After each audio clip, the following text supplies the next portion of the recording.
মেয়েটির নাম Cynthia. Cynthia একটি রুম কেনে। রুমটি ছিল খুবই ছোট, কোনো আসবাবপত্র রাখার জায়গা ছিল না, তাই ডেকোরেশন করার প্রয়োজন পড়ে। একজন ইঞ্জিনিয়ার ডাকেন। ইঞ্জিনিয়ার এসে প্রথমে স্প্রিং সিস্টেমের সুন্দর একটি খাট তৈরি করেন। খাটের উপর কোমল বিছানা বিছিয়ে দেন।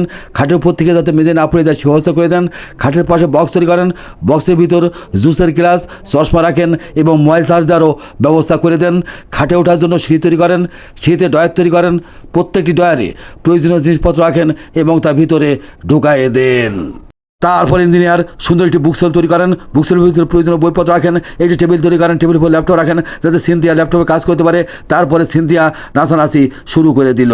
তারপর ইঞ্জিনিয়ার সুন্দর একটি আলমারি তৈরি করেন। আলমারির ভিতর লেপ, ছেলেদের জামা কাপড়, মেয়েদের জামা কাপড়, শপিং ব্যাগ রাখেন এবং তা গ্লাস দিয়ে আটকে দেন। বিনোদনের জন্য একটি প্রজেক্টর ও টিভির ব্যবস্থা করে দেন। টাকা না মাকে বেশি ভালোবাসেন? যদি মাকে বেশি ভালোবাসেন কমেন্ট বক্সে লিখে দেন আই লাভ ইউ মা। দয়া করে চ্যানেলটিকে সাবস্ক্রাইব করুন।